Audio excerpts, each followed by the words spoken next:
चला, MPSC departmental PSI च्या संदर्भात अत्यंत महत्त्वाची अशी माहिती आपण तुमच्या समोर घेऊन आलेलो आहे। हे महत्त्वाची माहिती काय बघा, लक्षात घ्या। तर पहिला मुद्दा आहे निकालाला उशीर का लागणार, आणि दुसरा मुद्दा आहे की कट ऑफ किती लागणार। दोन्ही गोष्टी एकाच व्हिडिओ मध्ये मी कव्हर करणार आहे। साधारणतः 7 ते 8 मिनिटाचा व्हिडिओ होईल, एकही मिनिट याला स्किप करू नका, का तर यामध्ये मी देणारी पूर्ण माहिती अतिशय ऑथेंटिक सोर्स मधून देत आहे, बरोबर आहे। तर हा पहिला मुद्दा लक्षात घ्या। तर पहिल्या मुद्द्यावर आपण आता चर्चा करूयात की एकंदरीत निकाल कधी लागेल आणि निकाल का लागणार या विषयावर, आणि दुसरा मुद्दा आहे कट ऑफ अंदाजित किती पर्यंत जाणार आहे, बरोबर आहे। आणि दोन्ही गोष्टी विद्यार्थ्यांना सांगतो की शक्यतो आपले कट ऑफचे प्रिडिक्शन चुकत नाहीत, त्याच्यामुळे ते प्रिडिक्शन तुम्ही हमखास पाहिलंच पाहिजे, लक्षात घ्या। तर पहिला मुद्दा इथं मी तुम्हाला सांगायचा तो म्हणजे की निकाल कधी लागेल। आता पहिला विषय, निकालाला विलंब का होतोय। तर निकालाच्या विलंबाचं प्रमुख कारण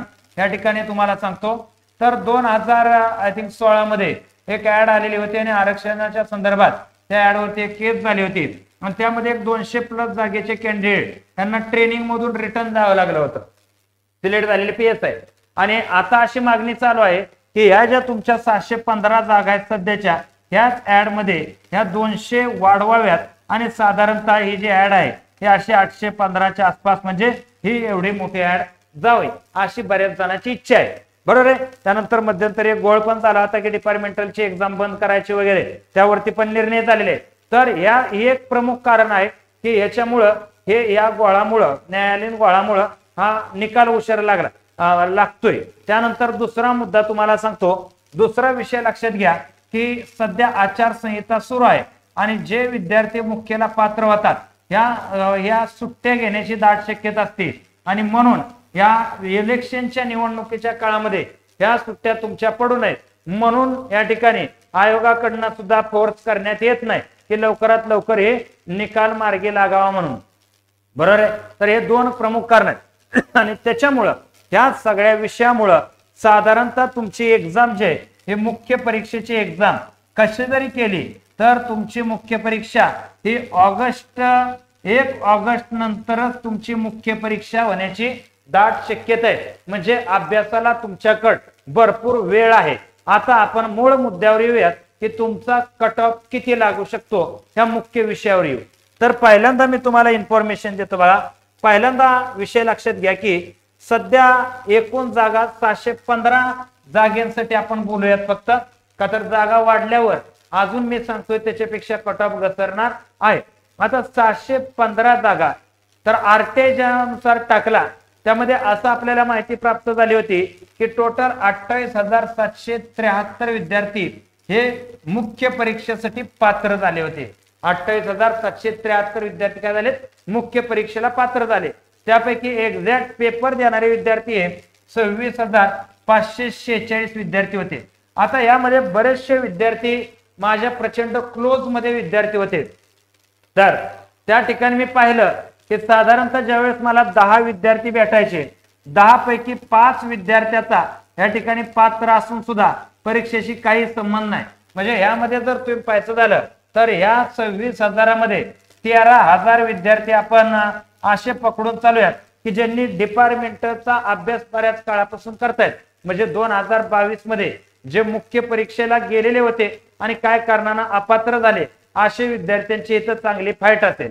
का तर 2022चं जर मी प्रिडिक्शन सांगितलं तर 2022च्या प्रिडिक्शन मध्ये पहिला मुद्दा लक्षात घ्या, तो म्हणजे अशा प्रकारे 2022चं प्रिडिक्शन माझं म्हणजे हे प्रिडिक्शन म्हणण्यापेक्षा सत्य आहे। 2022ला काय झालं होतं, 250 जागा होत्या आणि 41.50चा कट ऑफ लागला होता, म्हणजे साधारण इथं 3,000 पर्यंत विद्यार्थी काय झाले होते, मुख्य परीक्षेसाठी पात्र झाले, आणि यापैकी 250 जणांची पोस्ट निघली। म्हणजे हे एक पाहतो आपण 2750 विद्यार्थी गेल्या वेळेस मुख्यला पात्र आहेत, आणि यापैकी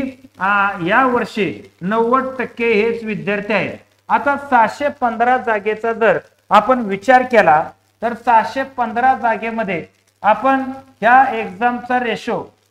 1:12, 1:13 अशा प्रकारे बदलत असतो, पण आपण सध्या काय करू, 1:12 रेशोनं जाऊ। आता 1:12 रेशोनं जर आपण इथं पाहायचं झालं तर साधारणतः आपल्याला काय लक्षात येईल बघा तर 1:12 ह्या रेशोनं 7,380 विद्यार्थी या ठिकाणी मुख्य देऊ शकणार आहेत आणि 13,000 विद्यार्थी हे आपण पाहतो की सिरियस कॅन्डिडेट म्हणून आपण त्यांना पाहतो आणि ह्या 7,300 मध्ये जे जुने विद्यार्थी होते जे मागच्या वेळेस पोस्ट निघले नाही थोड्या मार्कांना राहिलेले होते ते 2,000-2,500 विद्यार्थी असतील अन्यथा 5,000-5,500 विद्यार्थी आहेत हे फ्रेश मेन्सला आहेत यांची पहिल्यांदाच ही मेन्स होती हा मुद्दा इथं लक्षात घ्या त्याच्यामुळं साधारणतः माझं एक मत इथपर्यंत गेलेलं आहे की जागांच्या संख्येचं ज्यावेळेस आपण कंपॅरिझन करूयात 250 जागांसाठी 41.50 चा कट ऑफ लागत असेल 250 जागेसाठी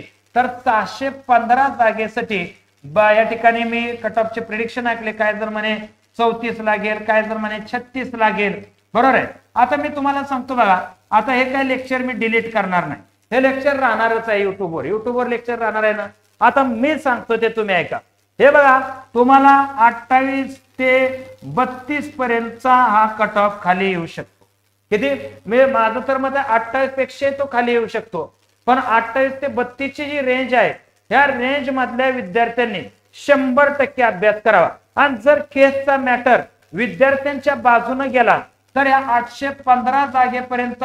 जर हा मॅटर पोहोचला तर या ठिकाणी 23+20 असणाऱ्या मार्कांना सुद्धा अभ्यास करावा मुख्यचा म्हणजे आजचं माझं मत असं आहे की 25, 26, 27, 28 मार्क असणाऱ्या विद्यार्थ्यांनी सुद्धा थोडा अभ्यास करावा आणि जे 28+ आहेत त्यांनी बिन बोबाट तयारी करावी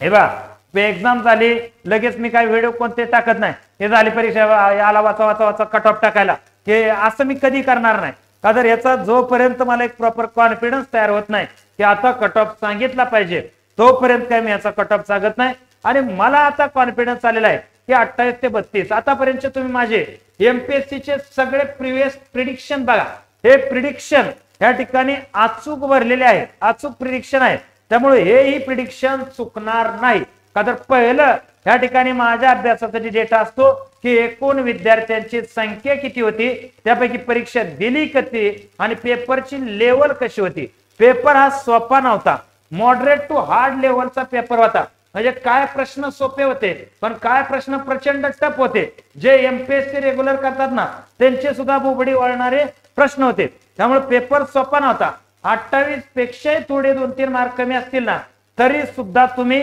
अभ्यास करा का तर अभ्यास करून पछतावा करणं योग्य असतं अभ्यास न करता पश्चाताप बसलं असतं मग झालं असतं मग असं तसं ते नको तसं क्लर्कच्या एक्झाम सारखं होतं ते एमपीएससीच्या त्यामुळं अभ्यास करा 25+ असणाऱ्यांनी सुद्धा अभ्यासाला सुरुवात करावी हे माझं म्हणणं आहे बरोबर आहे ना का तर जागा दुपटीहून जास्त आहे त्या किती दुपटीहून जास्त जागा आहे त्या 250च्या 615 जागा आहेत एवढे मोठे ऍड परत येईल याची गॅरंटी नाही आता पुढं सांगायचं झालं